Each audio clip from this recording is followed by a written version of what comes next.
Now, what is it when you're near a volcano that's boiling over and about to explode? What is it that you feel that lets you know you are in the area of a volcano? What is it you feel?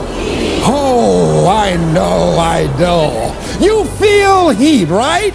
So you're going to experience this volcano because we have things in our lives, ladies and gentlemen, and because we don't handle them, because we don't deal with those things, they begin to get kind of hot. You've heard the expression, boy, I'm in hot water. Have you ever heard that before? Yes. And that means that there's something that you're in, that some dilemma that you've got to handle, something that you've got to deal with.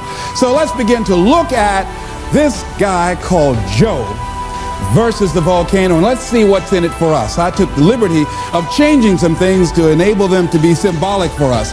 And Tom Hanks plays his role, and for those of you that have not seen the movie, it's about a guy who was going to work every day.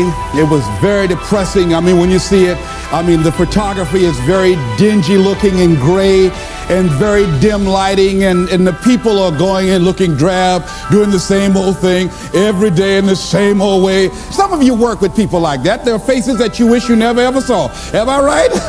If you never saw them again, it would be too soon. Am I right? Of course, right. So this is what was going on. This guy was going into this job where it was a dead-end job. He wasn't happy. He was miserable, and many of us can identify with that.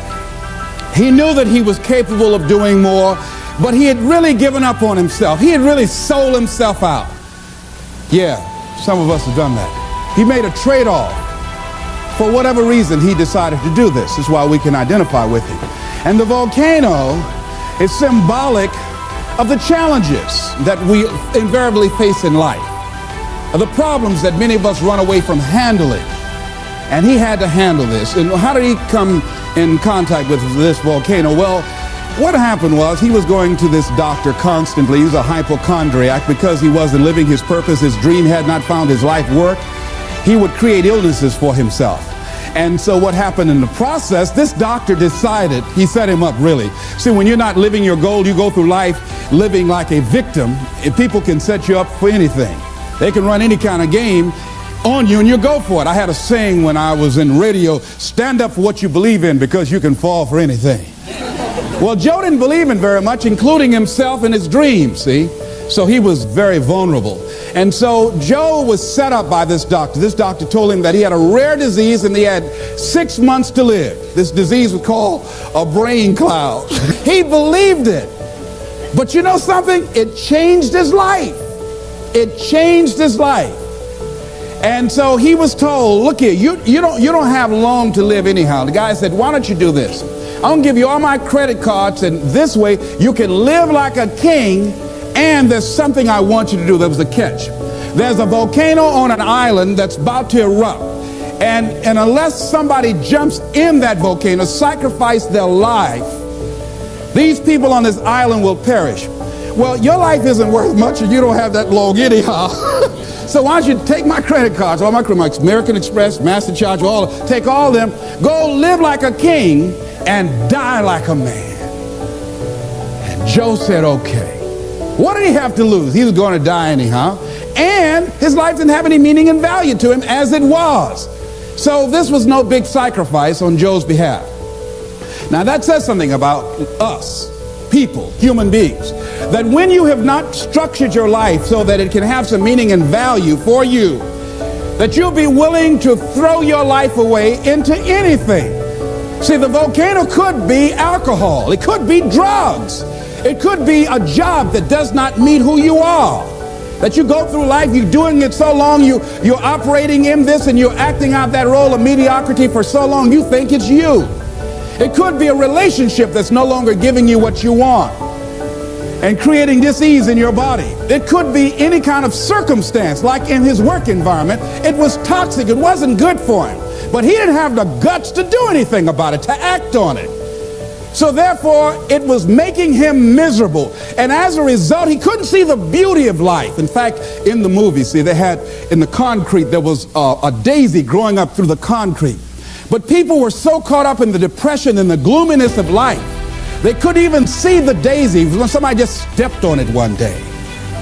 They couldn't see the beauty in life. See, that's what can happen to you in life, that you can get so caught up in the misery of it and the pain and the sickness and the depression and playing a victim and blaming everybody and everything rather than taking responsibility.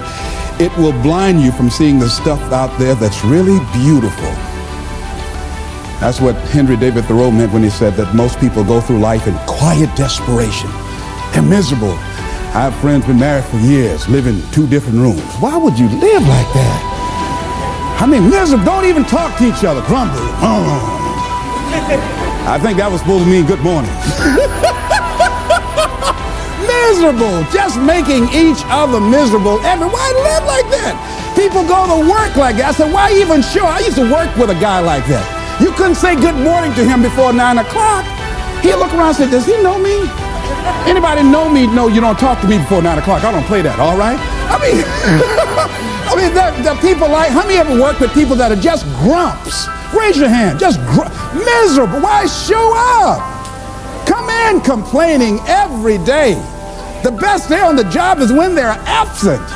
So this is where Joe was. So this doctor told Joe, hey man, you're going to die with this brain cloud. And you know something? All of Joe's other illnesses left. Joe decided to live. Joe decided to live his life. Now that is interesting.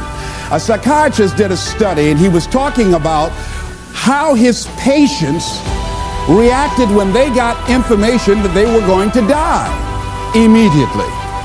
He said that many of these patients that had gone through years of therapy that should have been making decisions about their careers or about their marriage or about their circumstances, and somehow or another they were stuck and didn't have the personal power, the wherewithal, or the willpower to act in their own best interest.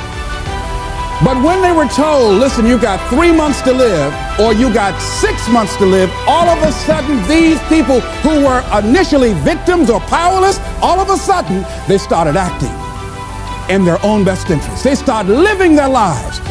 And it's amazing to me that what a paradox, that once people are told they're going to die, all of a sudden they start seeing the daisies in life. They start seeing the beauty in life. I remember it's a monologue, and it's called The Last Mile. It's a monologue about a guy who was sentenced to die in the electric chair for a crime that he did not commit. And he was pleading to the jury to understand his case. And I remember one of the parts of the monologue where this guy talking to the jury and talking to himself and going the whole gamut of emotion. And I remember something he said that struck me right now. He said, you know, he said, it's queer, ain't it? How even though life has done you wrong, somehow you still want to live. He said, you never again find me complaining about life has given me a short deal. No, I just want to live. I'll take the park benches, the crumbs, anything. I just want to live. But they're not going to let me, are they? All of a sudden, this guy who before, from Sloats Corner, Indiana, never really cared about life, all of a sudden, now that he knew that his life was going to be taken away for a crime that he did not commit, he wanted to live. It's a very passionate, powerful monologue.